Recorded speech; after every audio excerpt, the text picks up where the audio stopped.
안녕하세요. 시절인연 이야기입니다.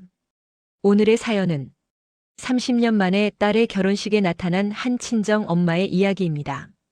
그녀가 결혼식장에 온 이유는 축복이 아니었습니다. 정확히 5천만 원. 재벌가로 시집가는 딸을 이용해 돈을 뜯어내려 했던 것이죠. 하지만 결혼식장에서 그녀를 기다린 건 모든 것을 이미 알고 있던 냉정한 시어머니였습니다. 당신이 요구하려던 금액. 정확히 5천만 원. 맞습니까? 그 한마디에 모든 계획이 무너진 친정엄마. 그리고 3년 후 거리에서 우연히 마주친 딸과 손주. 하지만 딸은 늙고 초라해진 엄마를 전혀 알아보지 못했습니다.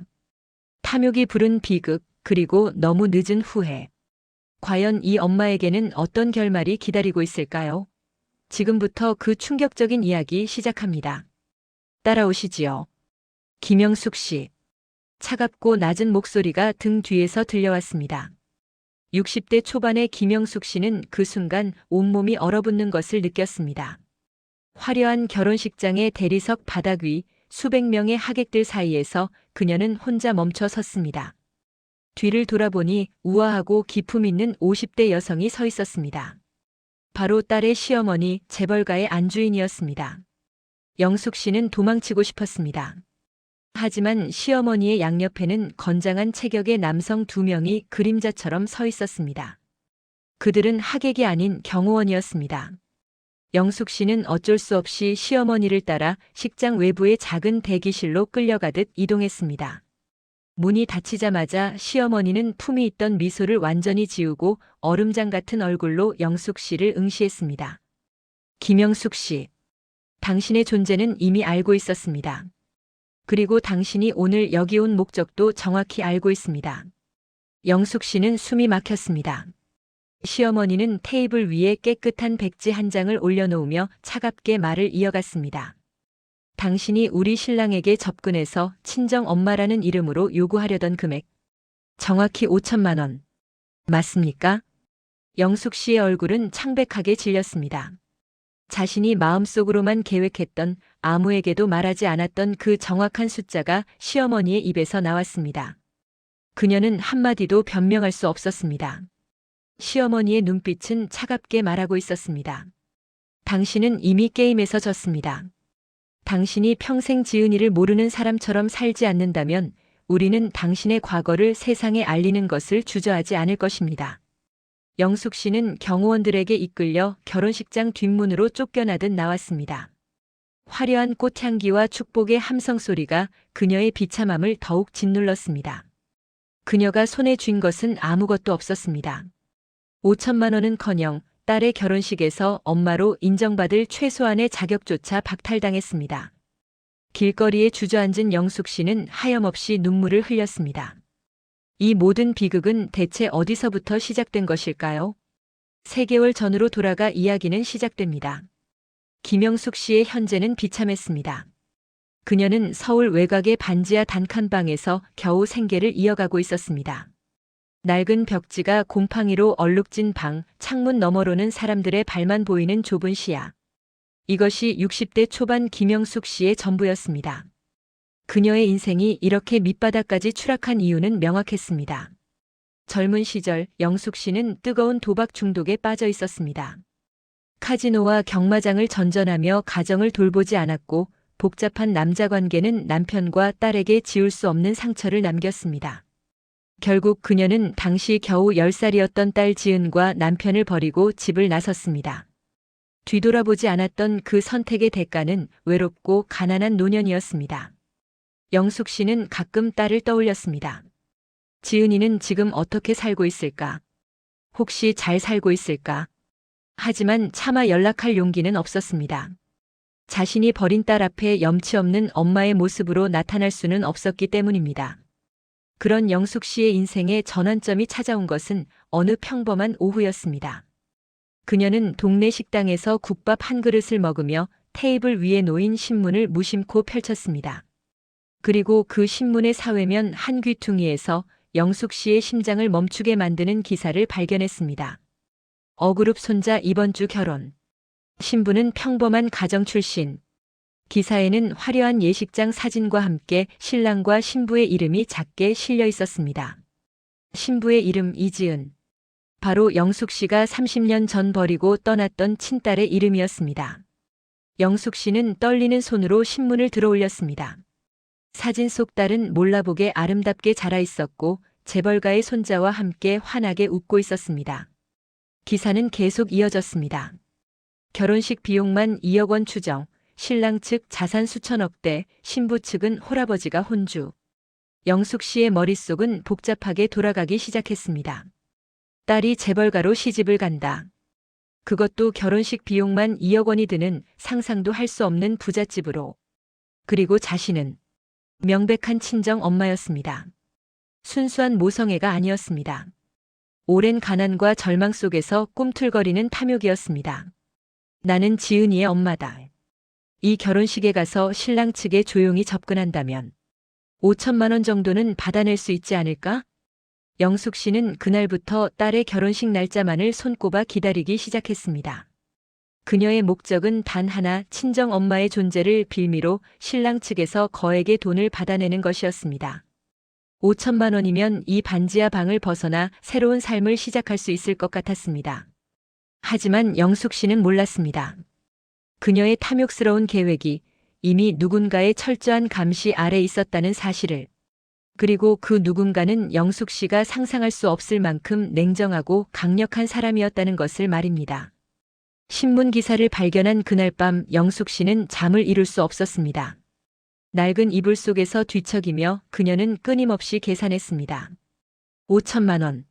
아니, 욕심내지 말고 3천만 원만 받아도. 하지만 곧 그녀의 탐욕은 다시 부풀어 올랐습니다. 아니야. 그 정도 집안이면 5천만 원은 결혼식 비용의 일부에 불과해. 딸의 행복한 결혼 생활을 위해서라도 그들은 나에게 돈을 줄 거야. 영숙 씨는 자신의 계획을 정교하게 다듬기 시작했습니다. 결혼식장에 가서 혼주석에 앉을 생각은 추호도 없었습니다. 그녀도 자신이 딸에게 얼마나 미움받는지 알고 있었습니다. 대신 그녀의 목표는 신랑 혹은 신랑의 부모였습니다. 결혼식이 한창 진행될 때 신랑이 잠시 자리를 비우는 순간을 노린다. 그리고 조용히 다가가 귓속말을 한다. 저는 신부 지은이의 친정 엄마입니다. 오늘 이 자리를 조용히 마무리하고 싶으시다면 잠깐 이야기를 나눠야 할 것 같습니다. 영숙 씨는 자신의 계획이 완벽하다고 생각했습니다. 재벌가 입장에서는 결혼식 당일 친정 엄마라는 불청객이 나타나 소란을 피우는 것보다 조용히 돈으로 해결하는 것이 훨씬 합리적일 것이라고 확신했습니다. 더군다나 신부 측 혼주가 홀아버지라는 사실은 자신의 존재가 더욱 민감한 이슈가 될 것임을 의미했습니다. 영숙 씨는 벽에 붙은 낡은 달력에 빨간 동그라미를 그렸습니다. 딸의 결혼식까지 단 3개월. 그녀는 그날만을 손꼽아 기다렸습니다. 하지만 영숙 씨의 마음 한구석에는 미세한 불안감이 자리 잡고 있었습니다. 혹시 지은이가 나를 보면 어떤 반응을 보일까? 경찰을 부를까? 아니면 소리를 지르며 쫓아낼까? 그녀는 딸과 직접 마주치는 것을 피해야 한다고 다짐했습니다. 감정이 앞서면 계획이 틀어질 것이기 때문입니다. 영숙 씨는 자신이 입고 갈 옷도 고민했습니다. 너무 초라하면 식장에서 쫓겨날 수 있고 그렇다고 화려하게 입을 돈도 없었습니다. 결국 그녀는 중고가게에서 깨끗한 검은색 정장 한 벌을 샀습니다. 장례식에 입는 옷 같았지만 그나마 단정해 보였습니다. 영숙 씨는 거울 앞에서 자신의 모습을 바라보았습니다. 주름이 깊게 파인 얼굴, 백발이 섞인 머리, 그리고 생기 없는 눈빛. 30년 전 딸을 버리고 떠났을 때의 그 젊고 경솔했던 자신과는 너무나도 다른 모습이었습니다. 그녀는 쓴웃음을 지었습니다. 이제 와서 엄마 행세를 하려는 것도 아니야. 그냥 내가 살기 위해 필요한 돈을 받는 것뿐이야. 영숙 씨는 자신의 행동을 정당화하려 애썼습니다. 나도 지은이를 낳고 키운 엄마야. 비록 도중에 떠났지만 10년은 키웠어. 그 정도 대가를 받을 자격은 있어. 하지만 그녀의 양심은 작은 목소리로 속삭였습니다. 너는 자격이 없어. 넌 엄마가 아니야. 영숙 씨는 그 목소리를 억지로 지웠습니다. 가난과 절망 속에서 양심은 사치였습니다.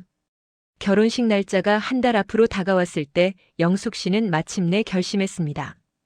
딸에게 혹은 옛 남편에게 연락해야 할 때가 온 것입니다. 결혼식장의 정확한 위치와 시간을 알아야 했기 때문입니다. 영숙 씨는 오래된 휴대폰을 꺼내 들었습니다. 그녀의 연락처에는 옛 남편의 번호가 아직 남아 있었습니다. 30년 동안 단 한 번도 통화하지 않았던 번호였습니다. 손가락이 떨렸습니다. 하지만 5천만 원이라는 목표가 그녀를 움직였습니다. 영숙 씨는 옛 남편에게 조심스럽게 문자를 보냈습니다. 저 영숙이에요. 지은이 결혼한다는 소식 들었어요. 축하해요. 결혼식 정보 좀 알려줄 수 있나요? 문자를 보낸 후 영숙 씨는 초조하게 답장을 기다렸습니다. 하지만 몇 시간이 지나도 답장은 오지 않았습니다. 하루가 지나고 이틀이 지났습니다. 여전히 아무 답장이 없었습니다. 영숙 씨는 불안해졌습니다. 혹시 번호가 바뀐 걸까? 아니면 일부러 무시하는 걸까? 그녀는 다시 한번 문자를 보냈습니다. 이번에는 좀 더 간곡하게. 제발 답 좀 해주세요. 저도 지은이 결혼식에 가고 싶어요. 엄마로서. 그리고 며칠 후 마침내 답장이 왔습니다. 하지만 그 내용은 영숙 씨가 예상했던 것과는 완전히 달랐습니다. 차갑고 단호한 문장들이 화면에 떠올랐습니다. 당신이 지은이 엄마 자격으로 결혼식에 올 권리는 없습니다. 지은이는 당신 때문에 평생을 그림자처럼 살았습니다. 제발 지은이의 행복한 날을 망치지 마세요. 영숙 씨는 옛 남편의 문자를 읽으며 가슴이 철렁 내려앉았습니다. 하지만 그녀는 포기하지 않았습니다. 옛 남편이 막는다면 딸에게 직접 연락하는 수밖에 없었습니다. 영숙 씨는 옛 남편을 통해 간신히 딸의 연락처를 알아냈습니다. 그리고 떨리는 손으로 30년 만에 딸에게 문자를 보냈습니다. 지은아, 엄마야. 결혼 축하해. 엄마도 내 결혼식에 가고 싶구나. 엄마로서 축복해주고 싶어. 문자를 보낸 후 영숙 씨는 딸의 답장을 간절히 기다렸습니다.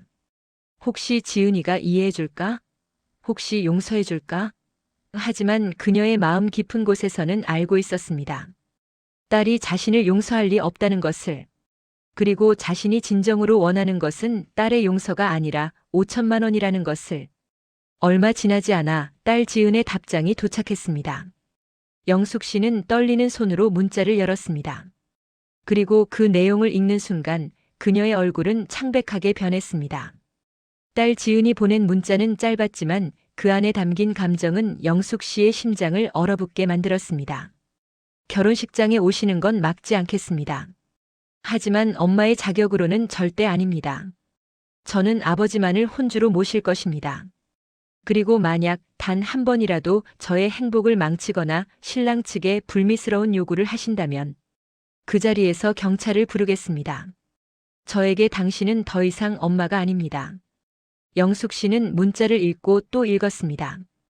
딸의 차가운 말투 그리고 경찰이라는 단어가 그녀를 움츠러들게 만들었습니다. 딸이 자신을 얼마나 증오하는지는 알고 있었지만 이렇게 공식적으로 그리고 법적 조치까지 언급하며 선을 그을 줄은 몰랐습니다. 영숙 씨는 잠시 망설였습니다. 정말 이대로 가도 될까? 딸이 경찰을 부르면 어떡하지? 하지만 곧 그녀의 탐욕이 두려움을 덮었습니다. 아니야. 딸이 아니라 신랑 측에 접근하면 돼. 지은이는 내가 뭘 하려는지 모를 거야. 조용히만 움직이면 문제없어. 영숙 씨는 스스로를 설득했습니다. 나는 혼주석에 앉으려는 것도 아니고 딸에게 뭘 요구하려는 것도 아니야. 그냥 신랑 측에 조용히 접근해서 우리 사이에 거래를 하는 거야. 딸은 알 필요도 없어. 그녀는 딸의 경고를 무시하기로 결심했습니다. 대신 더욱 조심스럽고 치밀하게 움직이기로 했습니다. 결혼식장에서 딸과 마주치지 않도록 그리고 딸이 자신의 존재를 눈치채지 못하도록 최대한 구석에 숨어 있다가 적절한 타이밍에 신랑에게 접근하는 것. 그것이 영숙 씨의 최종 계획이었습니다. 며칠 후 영숙 씨는 옛 남편에게 다시 한번 전화를 걸었습니다. 이번에는 문자가 아닌 직접 목소리로 설득하기 위해서였습니다. 전화벨이 몇 번 울린 후 옛 남편의 목소리가 들려왔습니다. 뭐야, 왜 또 전화한 거야? 옛 남편의 목소리는 지쳐 있었습니다. 영숙 씨는 최대한 부드럽게 말했습니다. 여보. 아니, 지은이 아버지. 나 좀 이해해줘. 나도 지은이 엄마야. 결혼식에 가서 멀리서라도 보고 싶어. 당신이 무슨 자격으로 엄마 행세를 하는 거야? 옛 남편의 목소리가 갑자기 높아졌습니다. 당신이 지은이를 버렸을 때 그 애가 얼마나 울었는지 알아? 매일 밤 엄마를 찾으며 악몽에 시달렸어. 나는 혼자서 그 애를 키우면서 얼마나 힘들었는지 당신은 상상도 못할 거야. 영숙 씨는 할 말이 없었습니다. 옛 남편의 분노는 정당했고 그녀는 그것을 부정할 수 없었습니다. 당신이 지금 지은이 결혼식에 나타나면 지은이의 행복이 산산조각 날 거야. 신랑 측은 이미 지은이의 과거를 다 알고 있어. 엄마가 없다는 것도 아버지 혼자 키웠다는 것도. 그런데 당신이 갑자기 나타나서 친정 엄마라고 주장하면 어떻게 돼? 지은이가 거짓말쟁이가 되는 거야. 영숙 씨는 옛 남편의 말에 가슴이 철렁했습니다. 신랑 측이 이미 모든 것을 알고 있다는 사실은 그녀의 계획의 변수가 될 수 있었습니다. 하지만 그녀는 곧 생각을 바꿨습니다. 오히려 좋아. 신랑 측이 지은이에게 엄마가 없다는 걸 알고 있다면 내가 갑자기 나타났을 때 더 당황할 거야. 그럼 더 빨리 돈으로 해결하려고 할 거야. 옛 남편은 한숨을 쉬며 말을 이었습니다. 영숙 씨, 아니 김영숙. 마지막으로 부탁할게. 제발 지은이 인생에서 사라져줘. 당신이 할 수 있는 유일한 모성애는 지은이를 내버려 두는 거야. 제발. 전화는 끊겼습니다. 영숙 씨는 휴대폰을 내려놓고 깊은 한숨을 쉬었습니다. 옛 남편의 절규가 귓가에 맴돌았지만 그녀는 이미 마음을 굳힌 상태였습니다. 결혼식 날짜가 일주일 앞으로 다가왔습니다. 영숙 씨는 매일 거울 앞에서 자신의 모습을 점검했습니다. 머리를 단정하게 빗고 화장을 연습했습니다. 그녀는 식장에서 최대한 눈에 띄지 않으면서도 신랑에게 접근할 때는 어느 정도 품이 있어 보여야 한다고 생각했습니다. 영숙 씨는 작은 수첩에 자신이 신랑에게 할 말을 적어두었습니다. 저는 신부 이지은의 친정 어머니입니다. 오늘 이 자리가 조용히 마무리되기를 바라신다면 잠깐 이야기를 나눠야 할 것 같습니다. 5천만 원이면 충분합니다. 저는 앞으로 지은이의 인생에 절대 나타나지 않겠습니다. 그녀는 이 문장을 수십 번 반복해서 읽었습니다. 너무 협박적으로 들리지 않으면서도 상대방이 거절할 수 없을 만큼 강력하게 들려야 했습니다. 영숙 씨는 자신의 계획이 완벽하다고 믿었습니다. 하지만 그녀는 몰랐습니다. 이미 그녀의 모든 움직임이, 그녀의 모든 계획이 누군가에게 철저히 감시당하고 있다는 사실을. 그리고 그 누군가는 영숙 씨보다 훨씬 더 치밀하고 훨씬 더 냉정하며 훨씬 더 강력한 사람이었다는 것을. 드디어 결혼식 전날 밤이 되었습니다. 영숙 씨는 잠을 이룰 수 없었습니다. 내일이면 모든 것이 결정될 것입니다. 5천만 원을 손에 쥐고 새로운 삶을 시작할 수 있을지 아니면 딸에게 쫓겨나 더 큰 수치를 당할지. 영숙 씨는 창밖을 바라보았습니다. 반지하 방의 작은 창문 너머로 보이는 것은 사람들의 발뿐이었습니다. 그녀는 문득 생각했습니다. 나는 평생 이렇게 바닥에서 사람들의 발 아래에서 살아왔구나. 하지만 내일은 다를 것이라고 영숙 씨는 스스로를 다독였습니다. 내일이면 이 반지하 방을 벗어날 수 있을 것이라고. 내일이면 자신도 조금은 인간다운 삶을 살 수 있을 것이라고. 영숙 씨는 눈을 감았습니다. 그녀의 마음속에는 5천만 원이라는 숫자만이 빛나고 있었습니다. 딸의 얼굴도 옛 남편의 절규도 자신이 저지른 과거의 죄도 모두 그 숫자 뒤로 사라졌습니다. 다음 날 아침 영숙 씨는 일찍 일어나 준비를 시작했습니다. 중고로 산 검은 정장을 입고 낡은 구두를 신었습니다. 거울 속 자신의 모습은 여전히 초라했지만 그녀는 개의치 않았습니다. 중요한 것은 오늘 저녁 그녀의 손에 무엇이 쥐어질 것인가였습니다. 영숙 씨는 반지하 방 문을 잠그고 결혼식장을 향해 출발했습니다. 그녀는 몰랐습니다. 이것이 자신의 인생에서 가장 치욕스러운 날이 될 것이라는 것을. 그리고 자신이 계획했던 5천만 원은커녕 딸의 인생에서 영원히 지워질 운명이라는 것을. 영숙 씨가 도착한 결혼식장은 그녀가 평생 상상도 해보지 못한 세계였습니다. 서울 강남 한복판에 위치한 특급 호텔의 최상층 연회장. 입구부터 화려한 꽃장식이 천장까지 뻗어 있었고 대리석 바닥은 거울처럼 빛났습니다. 샹들리에에서 쏟아지는 황금빛 조명은 마치 궁전 같은 분위기를 자아냈습니다. 영숙 씨는 입구에서 발걸음이 멈췄습니다. 하객들은 하나같이 고급 정장과 드레스를 입고 있었습니다. 명품 핸드백을 든 여성들, 반짝이는 시계를 찬 남성들. 그들의 대화 소리조차 우아하고 세련되게 들렸습니다. 영숙 씨는 자신의 낡은 검은 정장이 너무나 초라하게 느껴져 몸을 움츠렸습니다. 이곳에 내가 있어도 되는 걸까? 하지만 곧 그녀는 고개를 저었습니다. 아니야. 나도 신부의 친정 엄마야. 당당하게 들어가면 돼. 영숙 씨는 용기를 내어 식장 안으로 발을 들여놓았습니다. 식장 내부는 더욱 압도적이었습니다. 약 300명이 넘는 하객들이 자리를 가득 메우고 있었고 무대 위에는 거대한 LED 스크린에 신랑과 신부의 어린 시절 사진들이 흘러나오고 있었습니다. 영숙 씨는 무심코 스크린을 바라보았습니다. 딸 지은의 어린 시절 사진들이 지나갔습니다. 초등학교 입학식, 중학교 졸업식, 대학교 학위 수여식. 그 모든 순간에 딸의 옆에는 아버지만 있었습니다. 영숙 씨의 모습은 단 한 장도 없었습니다. 영숙 씨는 가슴이 먹먹해졌습니다. 하지만 그녀는 재빨리 그 감정을 억눌렀습니다. 지금 감상에 젖을 때가 아니야. 계획에 집중해야 해. 영숙 씨는 최대한 눈에 띄지 않게 식장 뒤편 구석 테이블로 이동했습니다.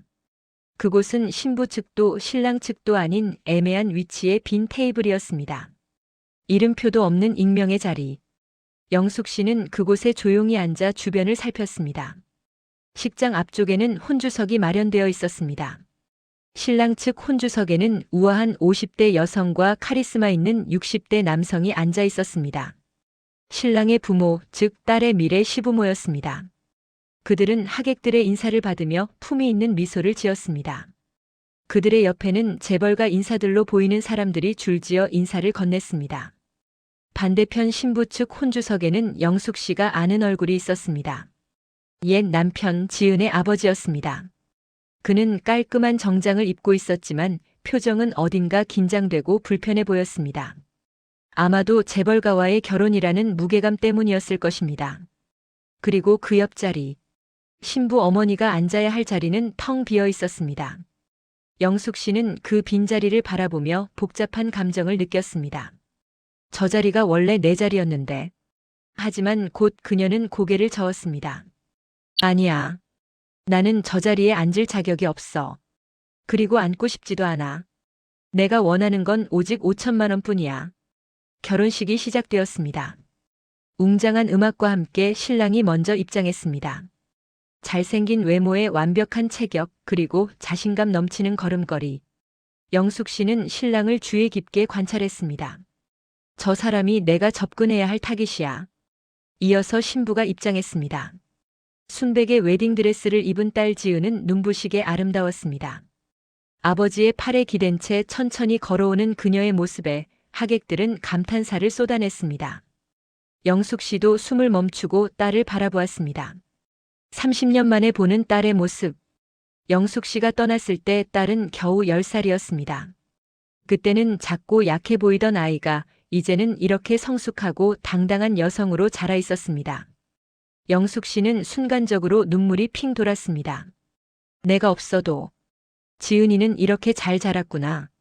하지만 그 감정은 오래가지 못했습니다. 딸의 얼굴에서 행복한 미소를 보는 순간 영숙 씨의 머릿속에는 다시 5천만 원이라는 숫자가 떠올랐습니다. 저 행복을 지키기 위해서라도 신랑 측은 나에게 돈을 줄 거야. 주례사가 진행되는 동안 영숙 씨는 신랑의 움직임을 주시했습니다. 결혼식이 끝나면 신랑은 패백을 위해 잠시 대기실로 이동할 것입니다. 그때가 바로 영숙 씨가 접근할 타이밍이었습니다. 그런데 바로 그때였습니다. 영숙 씨는 등 뒤에서 느껴지는 이상한 기운에 몸이 굳었습니다. 누군가 자신을 지켜보고 있다는 느낌. 그것도 단순한 시선이 아니라 마치 레이저처럼 정확하게 자신을 겨냥하고 있는 듯한 느낌이었습니다. 영숙 씨는 천천히 고개를 돌렸습니다. 그리고 식장 중앙 신랑 측 혼주석 근처에서 자신을 바라보고 있는 한 여성과 눈이 마주쳤습니다. 바로 신랑의 어머니, 딸의 시어머니였습니다. 시어머니는 하객들에게 우아하게 인사를 건네면서도 그 시선만큼은 정확히 영숙 씨에게 고정되어 있었습니다. 그녀의 눈빛은 차가웠습니다. 마치 나는 당신이 누구인지 알고 있다고 말하는 듯 했습니다. 영숙 씨는 온몸에 소름이 돋았습니다. 설마, 나를 알아본 걸까? 아니야, 그럴 리 없어. 우리는 한 번도 만난 적이 없는데. 하지만 시어머니의 시선은 계속해서 영숙 씨를 따라다녔습니다. 영숙 씨가 자리를 옮겨도 고개를 돌려도 시어머니의 시선은 정확히 그녀를 쫓아왔습니다. 그것은 단순한 우연이 아니었습니다. 명백한 감시였습니다. 영숙 씨는 점점 불안해지기 시작했습니다. 뭔가 잘못됐어. 이상해. 결혼식이 끝나고 하객들이 축하 인사를 나누기 시작했습니다. 영숙 씨는 신랑이 패백을 위해 자리를 옮기는 순간을 노리며 조심스럽게 움직였습니다. 하지만 신랑 주변에는 항상 경호원처럼 보이는 사람들이 있었습니다. 영숙 씨는 기회를 엿보며 천천히 신랑 쪽으로 다가가려 했습니다. 바로 그 순간이었습니다. 따라오시지요. 김영숙 씨.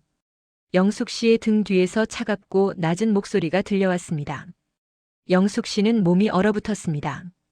천천히 뒤를 돌아보니 우아한 미소를 지은 시어머니가 바로 코앞에 서 있었습니다. 그리고 그녀의 양옆에는 건장한 체격의 남성 2명이 그림자처럼 서 있었습니다.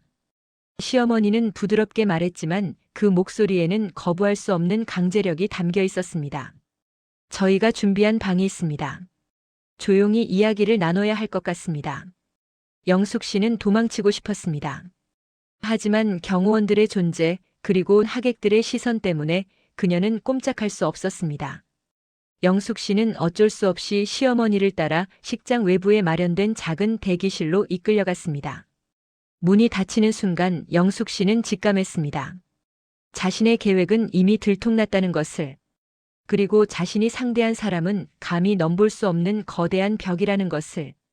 시어머니는 우아한 미소를 거두고 얼음처럼 차가운 얼굴로 영숙 씨를 응시했습니다. 대기실 문이 닫히자마자 시어머니는 우아했던 미소를 완전히 거두었습니다. 그녀의 얼굴은 차갑게 굳어졌고 눈빛은 날카로운 칼날처럼 영숙 씨를 관통했습니다. 영숙 씨는 본능적으로 한 발짝 뒤로 물러섰지만 등 뒤에는 이미 경호원이 서 있었습니다. 도망칠 곳은 없었습니다. 시어머니는 천천히 입을 열었습니다. 김영숙 씨, 당신의 존재는 이미 알고 있었습니다. 영숙 씨는 숨이 막혔습니다. 시어머니는 계속해서 말을 이었습니다. 지은이의 과거, 그리고 당신이 지은이의 어머니라는 사실. 당신이 과거에 저지른 모든 일까지요. 도박 중독, 복잡한 사생활, 그리고 10살 딸을 버리고 떠난 사실까지. 저희는 지은이와 우리 아들의 결혼을 결정하기 전에 모든 것을 조사했습니다. 영숙 씨의 얼굴은 창백하게 질렸습니다.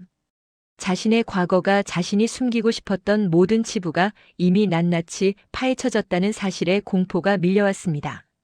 그런데 어떻게? 영숙 씨는 떨리는 목소리로 겨우 말을 꺼냈습니다. 시어머니는 차갑게 웃었습니다. 어떻게 알았냐고요? 우리 같은 집안에서는 며느리를 맞이하기 전에 신부 집안의 모든 것을 조사하는 것이 당연합니다. 신용조회, 가족관계, 과거 이력. 심지어 당신이 지금 살고 있는 반지하 방의 주소까지도요. 영숙 씨는 온몸이 떨렸습니다. 자신이 철저히 감시당하고 있었다는 사실, 그리고 자신의 모든 것이 이미 노출되어 있었다는 사실이 너무나 무서웠습니다. 시어머니는 테이블 위에 깨끗한 백지 한 장을 올려놓으며 말을 이었습니다. 그리고 당신이 오늘 이곳에 온 목적도 정확히 알고 있습니다. 시어머니는 영숙 씨의 눈을 똑바로 바라보며 천천히 그리고 명확하게 말했습니다. 당신은 지금 우리 신랑에게 다가가서 친정 엄마의 존재를 빌미로 돈을 요구하려 했습니다. 그리고 그 금액은? 시어머니는 잠시 멈췄다가 차갑게 말했습니다. 정확히 5천만 원. 맞습니까? 영숙 씨는 심장이 멎는 듯 했습니다. 자신이 마음속으로만 계획했던 아무에게도 말하지 않았던 그 정확한 숫자가 시어머니의 입에서 나왔습니다. 영숙 씨는 아무 말도 할 수 없었습니다. 변명도 부정도 할 수 없었습니다. 시어머니는 냉정하게 계속했습니다. 당신은 지은이에게 문자를 보냈습니다. 엄마로서 축복해주고 싶다고요. 하지만 당신의 진짜 목적은 축복이 아니었습니다. 당신은 신랑에게 조용히 접근해서 나는 신부의 친정 엄마다. 이 사실이 알려지면 곤란하지 않겠느냐며 협박하려 했습니다. 영숙 씨는 입술을 깨물었습니다. 시어머니는 어떻게 이 모든 것을 알고 있는 걸까? 설마 자신의 휴대폰이 도청당한 건 아닐까? 아니면 옛 남편이나 딸이 시댁에 모든 것을 알린 걸까? 시어머니는 영숙 씨의 혼란스러운 표정을 읽으며 말했습니다. 어떻게 알았냐고요? 간단합니다. 당신이 옛 남편에게 보낸 문자, 지은이에게 보낸 문자. 그 모든 것을 지은이가 우리에게 보여주었습니다. 그리고 지은이는 당신이 분명히 결혼식장에 나타날 것이며 돈을 요구할 것이라고 경고했습니다. 영숙 씨는 가슴이 무너졌습니다.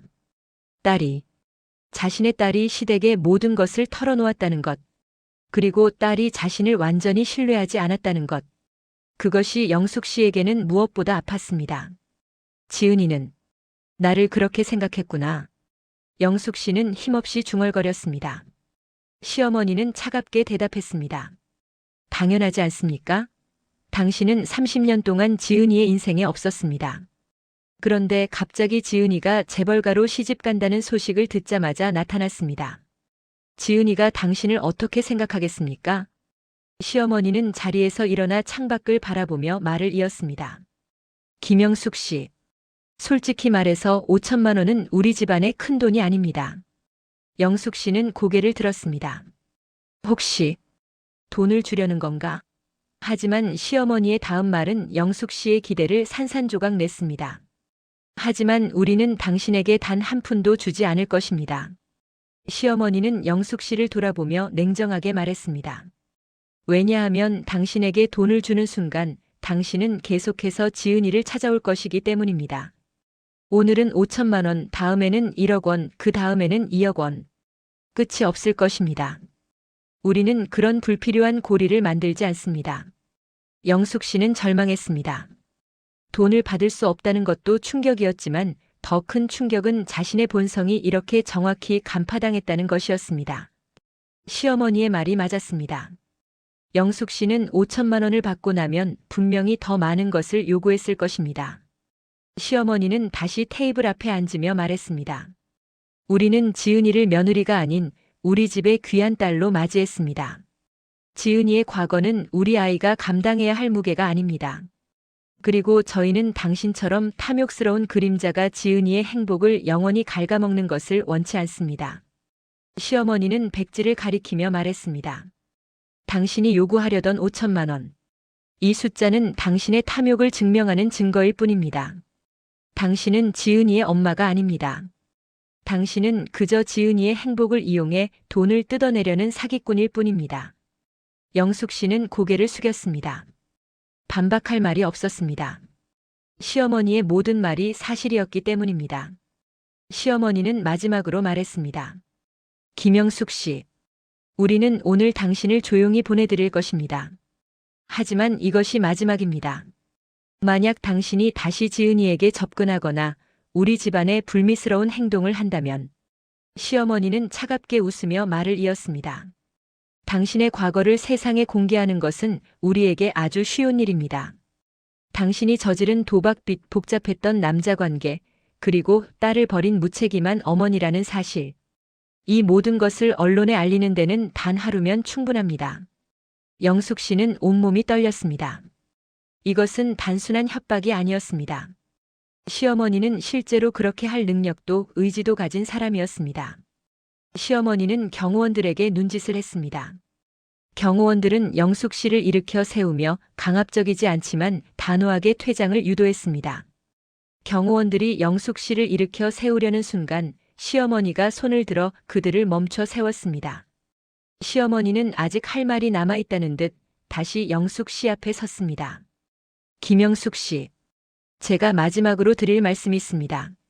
시어머니의 목소리는 더욱 낮아졌습니다. 그것은 협박이 아닌 최후 통첩이었습니다. 당신이 지은이를 위해 그리고 당신 자신을 위해 할 수 있는 가장 현명한 선택은 단 하나입니다. 바로 이대로 조용히 식장을 나가서 앞으로 평생 지은이를 모르는 사람처럼 사는 것입니다. 영숙 씨는 고개를 들어 시어머니를 바라보았습니다. 시어머니의 얼굴에는 조금의 동정심도 없었습니다. 오직 차가운 단호함만이 있었습니다. 당신은 30년 전에 이미 엄마의 자격을 스스로 포기했습니다. 지은이가 엄마를 찾으며 울던 밤에도, 지은이가 학교에서 엄마 없는 아이라고 놀림당하며 상처받던 순간에도 당신은 어디에도 없었습니다. 그런 당신이 지금 와서 엄마라는 이름을 들먹이는 것 자체가 모욕입니다. 영숙 씨는 할 말이 없었습니다. 시어머니의 말 하나하나가 날카로운 칼처럼 그녀의 가슴을 찔렀습니다. 시어머니는 계속해서 말했습니다. 지은이는 이제 행복합니다. 훌륭한 남편을 만났고 사랑하는 시댁 가족을 얻었습니다. 그리고 무엇보다 자신을 끝까지 지켜준 아버지가 있습니다. 지은이의 삶에 당신이 끼어들 자리는 없습니다. 아니, 있어서도 안 됩니다.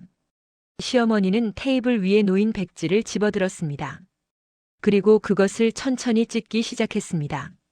한 번, 두 번, 세 번. 백지는 작은 조각으로 찢겨져 바닥에 떨어졌습니다.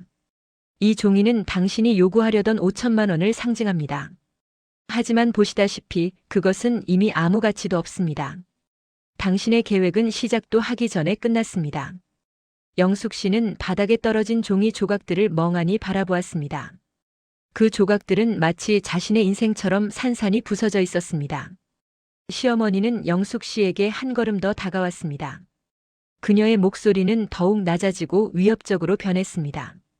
김영숙 씨, 제가 지금부터 하는 말을 정확히 기억하십시오. 만약 당신이 오늘 이후에도 지은이에게 연락하거나 지은이의 주변 사람들에게 접근하거나 혹은 친정엄마라는 이름으로 어떠한 요구를 한다면, 시어머니는 잠시 멈췄다가 얼음처럼 차가운 눈빛으로 말했습니다. 저희는 당신의 과거를 모든 언론에 공개할 것입니다. 도박으로 가정을 파탄낸 무책임한 어머니, 복잡한 남자 관계로 남편과 딸에게 상처를 준 여자, 그리고 10살 딸을 버리고 도망간 비정한 인간. 당신의 모든 치부를 세상에 알릴 것입니다. 영숙 씨는 온몸이 얼어붙었습니다. 시어머니는 계속했습니다. 그뿐만이 아닙니다. 당신이 현재 반지하 방에서 어떻게 살고 있는지, 당신이 과거에 진 도박 빚이 얼마나 되는지, 그리고 당신이 오늘 이곳에 와서 무엇을 하려 했는지, 모든 것을 낱낱이 공개할 것입니다. 시어머니는 한 발짝 더 다가와 영숙 씨의 귓가에 속삭이듯 말했습니다. 그렇게 되면 당신은 이 사회에서 살아갈 수 없을 것입니다. 당신이 가는 곳마다 사람들은 당신을 손가락질할 것이고 당신은 그 수치심을 견디지 못할 것입니다. 그것이 당신이 원하는 미래입니까? 영숙 씨는 눈물을 흘렸습니다. 그것은 분노의 눈물도 억울함의 눈물도 아니었습니다. 자신이 완전히 철저히 패배했다는 것을 인정하는 절망의 눈물이었습니다. 시어머니는 영숙 씨의 눈물을 보면서도 표정 하나 변하지 않았습니다. 그녀는 냉정하게 말을 이었습니다. 물론 선택은 당신의 몫입니다. 지금 이 자리에서 조용히 나가서 앞으로 평생 지은이를 모르는 사람처럼 산다면 저희는 당신을 건드리지 않을 것입니다. 하지만 만약 당신이 이 경고를 무시한다면, 시어머니는 마지막으로 말했습니다. 그때는 당신이 감당해야 할 결과가 얼마나 참혹한지 뼈저리게 후회하게 될 것입니다. 영숙 씨는 고개를 떨구었습니다. 그녀는 더 이상 아무 말도 할 수 없었습니다. 시어머니 앞에서 그녀는 한없이 작고 초라한 존재였습니다. 시어머니는 경호원들에게 다시 눈짓을 했습니다. 이번에는 그 눈짓이 명령이었습니다. 경호원들은 영숙 씨를 부축하듯 하지만 거부할 수 없는 힘으로 그녀를 일으켜 세웠습니다. 영숙 씨는 경호원들에게 이끌려 대기실을 나왔습니다. 복도를 지나 식장의 뒷문으로 향했습니다. 화려한 결혼식장의 웃음소리와 축하 인사가 들려왔지만 영숙 씨에게는 그 모든 것이 다른 세상의 소리처럼 느껴졌습니다. 뒷문이 열렸습니다. 바깥은 추운 겨울 날씨였습니다. 영숙 씨는 낡은 정장 차림으로 추위에 떨며 밖으로 나왔습니다. 문이 닫히는 순간 영숙 씨는 뒤돌아보았습니다. 화려한 결혼식장의 불빛이 유리창 너머로 빛나고 있었습니다. 그 안에서는 딸이 행복하게 웃고 있을 것입니다. 영숙 씨는 그 빛을 한참 동안 바라보았습니다. 그리고 천천히 고개를 돌려 어두운 거리로 걸어갔습니다. 그녀의 손에는 아무것도 없었습니다. 5천만 원은커녕 딸의 얼굴 한 번 제대로 보지 못했습니다. 그녀가 얻은 것은 오직 시어머니의 냉정한 경고와 자신의 비참한 현실에 대한 깨달음뿐이었습니다. 하객들이 결혼식장에서 쏟아져 나오기 시작했습니다. 그들은 행복한 표정으로 웃으며 이야기를 나눴습니다. 영숙 씨는 그들 사이를 지나쳤지만 아무도 그녀를 알아보지 못했습니다. 그녀는 투명인간처럼 아무도 신경 쓰지 않는 그림자처럼 사라졌습니다. 영숙 씨는 길거리 벤치에 주저앉았습니다. 추운 바람이 그녀의 얼굴을 때렸지만 그녀는 아무것도 느끼지 못했습니다. 그녀의 마음은 이미 얼어붙어 있었습니다. 나는 정말 끝이구나. 영숙 씨는 자신이 잃어버린 것이 무엇인지 비로소 깨달았습니다. 그것은 5천만 원이 아니었습니다. 그것은 엄마라는 이름, 딸의 인생에 존재할 자격, 그리고 인간으로서의 최소한의 존엄이었습니다. 시어머니의 마지막 말이 귓가에 맴돌았습니다. 평생 모른 척 사십시오. 그것은 영숙 씨의 남은 인생에 내려진 가장 잔혹한 사형 선고였습니다. 결혼식이 있은 지 3년이 흘렀습니다. 영숙 씨의 삶은 여전히 반지하 방을 벗어나지 못했습니다. 그녀는 딸에게 한 약속을 지켰습니다. 딸의 소식을 알아보려 하지 않았고 딸이 사는 동네에 가지도 않았습니다. 시어머니의 경고를 잊지 않았고 무엇보다 자신이 딸에게 한 마지막 약속을 지키고 싶었습니다. 영숙 씨는 병원을 다니기 시작했습니다. 나이가 들면서 몸이 쇠약해졌고 여러 가지 질병이 찾아왔습니다. 오늘도 영숙 씨는 병원 진료를 마치고 돌아가는 길이었습니다. 그녀는 낡은 외투를 걸치고 천천히 버스 정류장을 향해 걸어갔습니다. 가을 오후였습니다. 거리에 은행나무 잎이 노랗게 물들어 있었고 사람들은 평화로운 표정으로 걸어가고 있었습니다. 영숙 씨는 그 평범한 풍경 속에서 홀로 외로움을 느끼며 걸었습니다. 그런데 바로 그때였습니다. 영숙 씨는 앞에서 걸어오는 한 무리의 사람들을 보았습니다. 젊은 여성 한 명이 유모차를 밀고 있었고 그 옆에는 3살쯤 되어 보이는 아이가 재롱을 피우며 걸어가고 있었습니다. 그리고 그 옆에는 남편으로 보이는 남성이 아이의 손을 잡고 있었습니다. 영숙 씨는 그들을 무심코 바라보았습니다. 행복한 가족의 모습. 그것은 영숙 씨가 평생 가져보지 못한 그리고 스스로 버렸던 것이었습니다. 하지만 그 여성의 얼굴이 가까워질수록 영숙 씨의 심장은 점점 빠르게 뛰기 시작했습니다. 그 얼굴. 영숙 씨가 결혼식장에서 멀리서 본 그리고 30년 동안 그리워했던 그 얼굴이었습니다. 바로 딸 지은이었습니다. 영숙 씨는 발걸음을 멈췄습니다. 온몸이 얼어붙었습니다. 딸은 영숙 씨 쪽을 향해 천천히 다가오고 있었습니다. 딸의 얼굴에는 평온함과 행복이 가득했습니다. 깨끗한 옷차림, 세련된 헤어스타일, 그리고 무엇보다 밝게 빛나는 눈빛. 딸은 완벽하게 행복해 보였습니다. 영숙 씨는 숨을 죽였습니다. 어떡하지? 마주치면 안 되는데. 하지만 길은 좁았고 딸은 이미 가까이 다가오고 있었습니다. 피할 방법이 없었습니다. 딸 지은은 아이와 이야기를 나누며 웃고 있었습니다. 준우야, 천천히 걸어. 넘어지면 아야야야 하는 거야. 3살짜리 아이는 할머니의 존재조차 모른 채 엄마의 손을 잡고 재롱을 부렸습니다. 엄마, 나 아이스크림. 아이스크림은 집에 가서 먹자. 영숙 씨는 그 대화를 들으며 가슴이 무너졌습니다. 저 아이가 자신의 손주라는 것, 그리고 저 아이는 자신의 존재를 영원히 알지 못할 것이라는 사실. 딸 지은은 영숙 씨가 서 있는 곳에서 불과 몇 발자국 앞까지 다가왔습니다. 그리고 그 순간 지은의 시선이 영숙 씨에게 닿았습니다. 영숙 씨는 본능적으로 고개를 숙였습니다. 하지만 딸과 눈이 마주쳤습니다. 1초, 2초. 시간이 멈춘 듯 했습니다. 지은은 영숙 씨를 보았습니다. 하지만 그녀의 눈빛에는 아무런 감정도 없었습니다. 그것은 낯선 노인을 향한 무심한 시선이었습니다. 지은은 영숙 씨를 전혀 알아보지 못했습니다. 영숙 씨는 충격을 받았습니다. 딸이 나를 못 알아보는구나. 그것은 당연한 일이었습니다. 지은의 기억 속 엄마는 30년 전 젊은 시절의 모습으로 멈춰 있었습니다. 그리고 지금 눈앞에 서 있는 60대 중반의 초라한 노인은 지은의 기억 속 그 엄마와는 전혀 달랐습니다. 지은은 영숙 씨를 스쳐 지나갔습니다. 남편과 아이와 함께 밝게 웃으며 걸어갔습니다.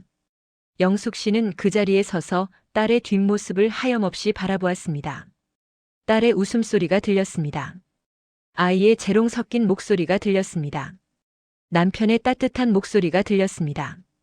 그 모든 소리가 영숙 씨에게는 다른 세상의 소리처럼 느껴졌습니다.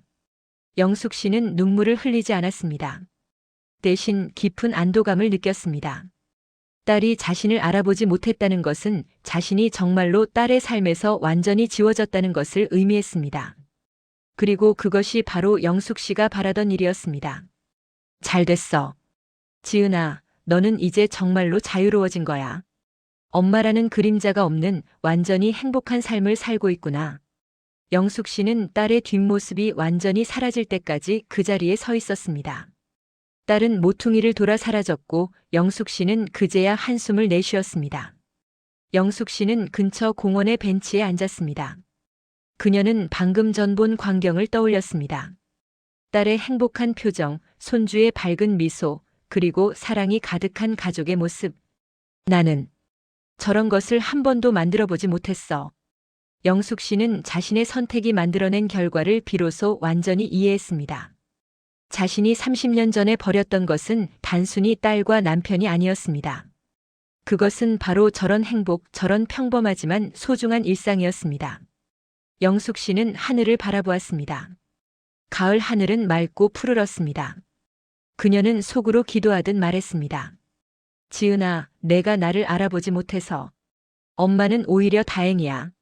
내 삶에 엄마라는 그림자가 없다는 것, 그것이 엄마가 너에게 줄 수 있는 최고의 선물이니까. 영숙 씨는 벤치에서 일어났습니다. 그녀는 다시 반지하 방을 향해 천천히 걸어갔습니다. 그녀의 걸음은 무겁지 않았습니다. 오히려 조금은 가벼웠습니다. 딸의 행복을 직접 확인했다는 것, 그리고 자신이 딸의 행복을 방해하지 않았다는 것에 대한 안도감 때문이었습니다. 영숙 씨는 혼자 중얼거렸습니다. 잘 살아라, 지은아. 엄마는 이제 정말로 너의 그림자가 아니야. 엄마는 그저 내가 행복하기를 바라는 이름 없는 누군가일 뿐이야. 거리의 은행나무 잎이 바람에 흩날렸습니다. 영숙 씨는 그 낙엽처럼 조용히 자신의 자리로 돌아갔습니다. 딸의 삶에서 완전히 사라진 하지만 딸의 행복을 진심으로 기원하는 한 사람으로서 말입니다. 거리에서 딸을 마주친 후 일주일이 지났습니다. 영숙 씨는 평소와 다름없는 일상을 보냈습니다. 병원 진료를 받고 동네 슈퍼에서 장을 보고 반지하 방에서 홀로 저녁을 먹었습니다. 그녀의 삶은 여전히 외롭고 고독했지만 이제는 그 고독을 받아들이고 있었습니다. 그런데 어느 날 오후 영숙 씨는 우편함에서 낯선 봉투 하나를 발견했습니다. 발신인은 적혀 있지 않았고 봉투는 깨끗하고 고급스러워 보였습니다. 영숙 씨는 처음에 보이스 피싱이나 광고성 우편물이라고 생각했습니다. 또 무슨 사기 편지겠지. 영숙 씨는 무심하게 봉투를 뜯었습니다. 하지만 안에 들어있는 것을 보는 순간 그녀는 숨이 멎었습니다. 봉투 안에는 작은 편지 한 장과 은행 통장이 들어있었습니다. 영숙 씨는 떨리는 손으로 편지를 펼쳤습니다. 편지에는 짧은 문구만이 적혀 있었습니다. 당신의 선택에 감사드립니다. 앞으로 당신의 남은 생을 위해 자녀들의 몫이 아닌 익명의 지원이 매달 지급될 것입니다. 부디 평안하십시오. 편지에는 서명도 날짜도 발신인도 없었습니다. 하지만 영숙 씨는 직감적으로 알았습니다. 이것이 누가 보낸 것인지. 영숙 씨는 통장을 펼쳤습니다. 통장에는 이미 상당한 금액이 입금되어 있었습니다. 그리고 거래 내역을 보니 매달 같은 날짜에 일정 금액이 입금될 예정이었습니다. 그 금액은 영숙 씨가 한 달 동안 생활하기에 충분한 수준이었습니다. 화려한 삶을 누릴 수 있는 액수는 아니었지만 최소한의 인간다운 삶을 살기에는 충분했습니다. 영숙 씨는 통장을 들고 한참을 멍하니 서 있었습니다. 이것이 딸이 보낸 것일까? 아니면 시어머니가 보낸 것일까? 그녀는 알 수 없었습니다. 하지만 중요한 것은 이 익명의 지원이 자신의 마지막 선택에 대한 보상이라는 것이었습니다. 영숙 씨는 결혼식장에서 5천만 원을 요구하려 했습니다. 하지만 시어머니의 경고 앞에서 모든 것을 포기했고 대신 딸에게 진심 어린 사과와 영원히 사라지겠다는 약속을 남겼습니다. 그리고 그 약속을 3년 동안 지켰습니다. 이 통장은 바로 그 약속에 대한 인정이었습니다. 영숙 씨는 벽에 기대어 주저앉았습니다. 눈물이 흘러내렸습니다. 그것은 돈을 받아서 기쁜 눈물이 아니었습니다. 자신이 버렸던 딸의 세상으로부터, 자신이 상처 입혔던 사람들로부터 마지막 배려를 받았다는 것에 대한 감사의 눈물이었습니다. 영숙 씨는 통장을 꼭 끌어안았습니다. 이 돈은 그녀에게 단순한 생활비가 아니었습니다. 그것은 자신이 비로소 인간으로서 최소한의 존중을 받았다는 증거였습니다. 그리고 동시에 자신이 더 이상 탐욕을 부려서는 안 된다는 마지막 경고이기도 했습니다. 편지에는 분명히 적혀 있었습니다. 자녀들의 몫이 아닌 익명의 지원. 이것은 딸에게서 나온 것이 아니라 딸을 지키는 누군가가 보낸 것이었습니다. 아마도 시어머니였을 것입니다. 시어머니는 영숙 씨가 약속을 지킨 것을 확인하고 그녀의 남은 생을 위해 이 마지막 배려를 한 것이었습니다. 영숙 씨는 깨달았습니다. 이 돈은 용서가 아니라는 것을. 이것은 단지 당신이 조용히 살도록 돕는 마지막 선이라는 것을. 그리고 만약 자신이 이 선을 넘는다면 모든 것이 끝날 것이라는 무언의 경고이기도 했습니다. 영숙 씨는 통장을 테이블 위에 조심스럽게 내려놓았습니다. 그녀는 이 돈을 어떻게 사용할지 이미 결정했습니다. 반지하 방을 벗어나 조금 더 나은 곳으로 이사할 것입니다. 병원 치료를 제대로 받을 것입니다. 그리고 남은 생을 조용히 아무에게도 폐를 끼치지 않고 살 것입니다. 영숙 씨는 딸에게 연락하지 않을 것입니다. 딸을 찾아가지도 않을 것입니다. 손주의 얼굴을 다시 보고 싶지만 그 욕심도 버릴 것입니다. 그것이 바로 자신이 이 익명의 배려를 받을 자격을 유지하는 유일한 방법이라는 것을 알고 있었습니다. 영숙 씨는 창밖을 바라보았습니다. 반지하 창문 너머로 보이는 것은 여전히 사람들의 발뿐이었습니다. 하지만 이제 그녀는 이 풍경을 받아들일 수 있었습니다. 자신은 평생 바닥에서 살아왔고 앞으로도 그럴 것이라는 사실을 말입니다. 하지만 적어도 딸은 하늘 위에서 빛나고 있었습니다. 그리고 그것만으로 영숙 씨는 충분했습니다. 영숙 씨는 편지를 다시 한번 읽었습니다. 당신의 선택에 감사드립니다. 이 짧은 문장이 그녀에게는 무엇보다 값진 것이었습니다. 자신이 평생 받아보지 못했던 인정과 감사였습니다. 영숙 씨는 편지를 조심스럽게 접어 서랍 깊은 곳에 넣었습니다. 그리고 통장을 가슴에 품었습니다. 이것은 그녀의 남은 인생을 지탱해줄 마지막 버팀목이었습니다. 영숙 씨는 마지막으로 혼자 중얼거렸습니다. 지은아, 엄마는 이제 정말로 평안하게 살게. 너의 행복을 방해하지 않을게. 그리고 고마워. 엄마를 완전히 잊어줘서. 이것이 바로 김영숙 씨의 이야기였습니다. 자신이 버린 딸의 행복 앞에서 비로소 자신의 모든 것을 내려놓고 영원히 사라지기로 선택한 한 어머니의 비극적인 후회와 단절의 기록이었습니다. 여러분, 오늘 이야기는 여기까지입니다. 이 이야기가 여러분에게 어떤 생각을 남겼을까요? 우리는 때때로 인생에서 돌이킬 수 없는 선택을 합니다. 그리고 그 선택의 대가는 때때로 너무나 가혹합니다.